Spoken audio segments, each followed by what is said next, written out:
Hey everybody, it's Rob from Flailthroughs. This is Gundam Battle Operation 2, and this is a request from Warsmith Wolf, who wanted the Gerbera Tetra in the MAU Cima's Gelgoog Marine colors, which is the one camo pattern whose name I forget, and green torso.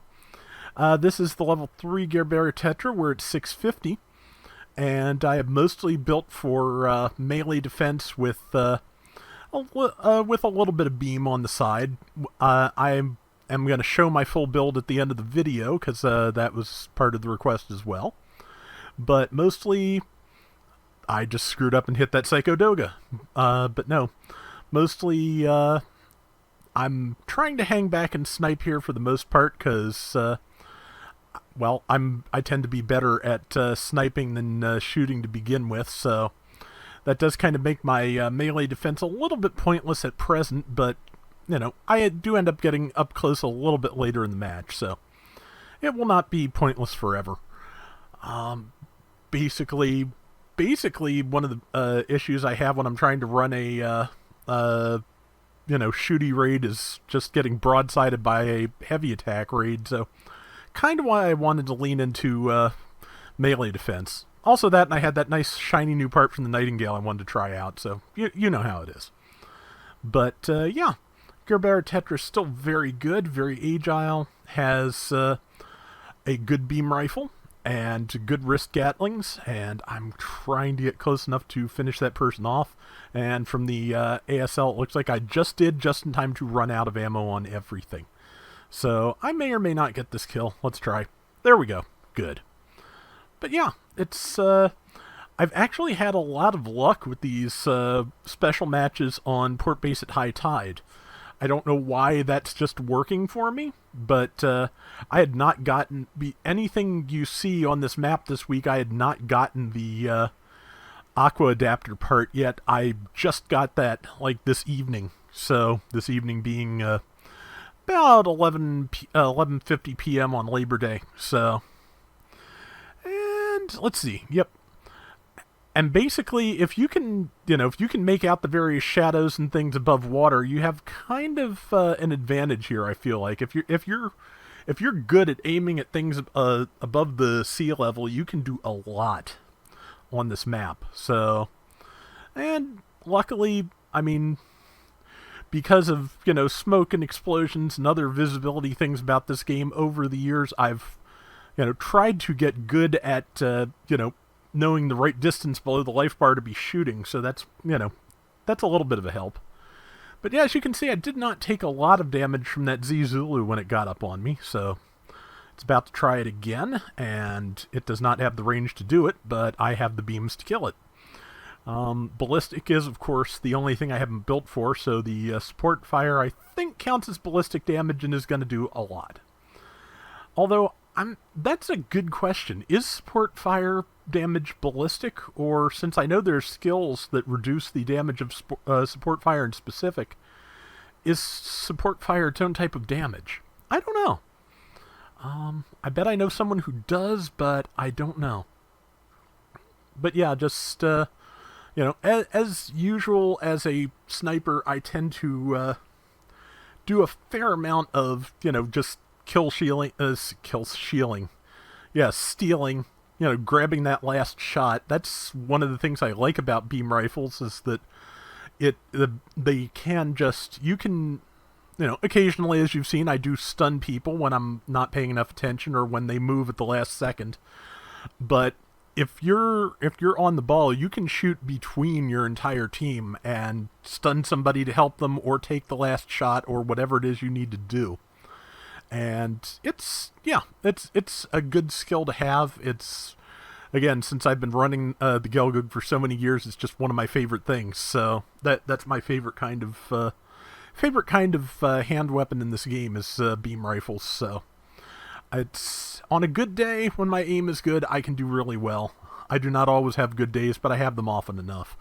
Matter of fact, I think almost everything I'm using this week probably has a charging beam weapon. At least 3 things I can think of offhand coming up in this block of videos have that. So that's That's just kind of an accident. That's how the requests broke down, and how I found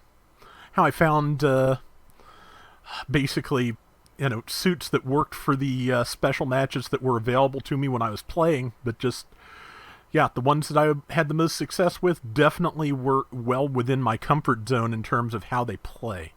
So, managed to land the shot and the counter. Very proud of that. Somebody else probably got the kill. Yep, that's fine. Again, I've grabbed enough kills. I have no objections, especially, if we win. I didn't think that was going to veer quite so far to the left in that situation. I didn't think I'd hit the wall, but oh well. And I was thinking about going up after that person, but realized I'd be going up there by myself, and since don't have water specialization, I can't see what is up there. So, don't need to be, getting isolated or anything like that.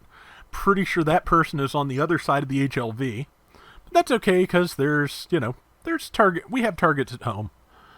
They're not, not as likely to get me a kill, but they are targets, so.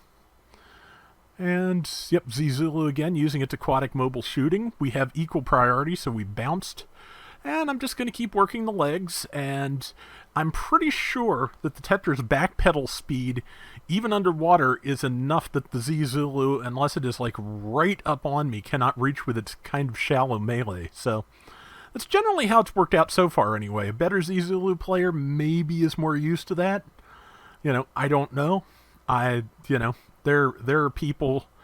I'm not great with the Z-Zulu myself, but there are people, of course, who can just lean into a specific mobile suit and make it sing and dance, which, it's one of the things I like about this game. It's just, there are, there's, I think, over 300 mobile suits in the game now, and just, no matter how,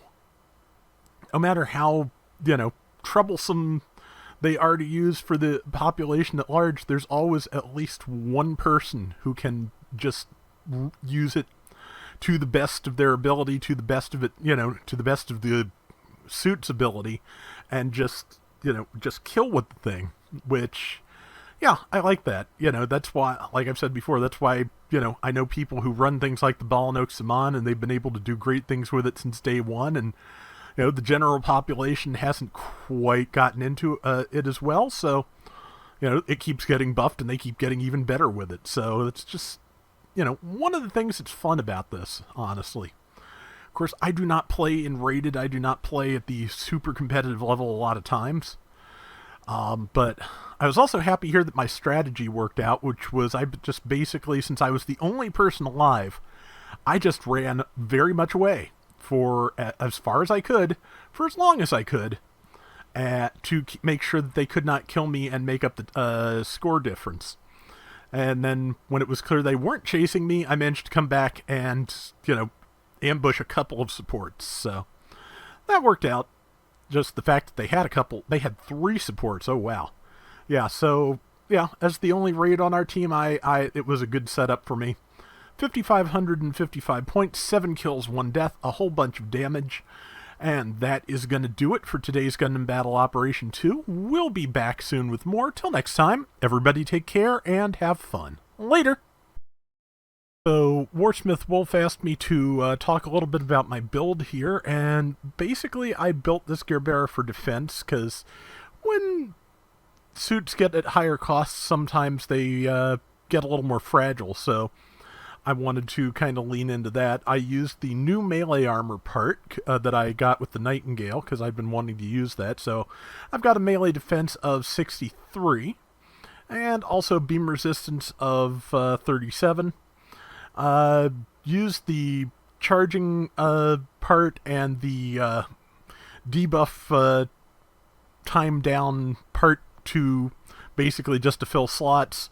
And I went with the Psycho Frame for a little bit of extra turn speed and damage reduction.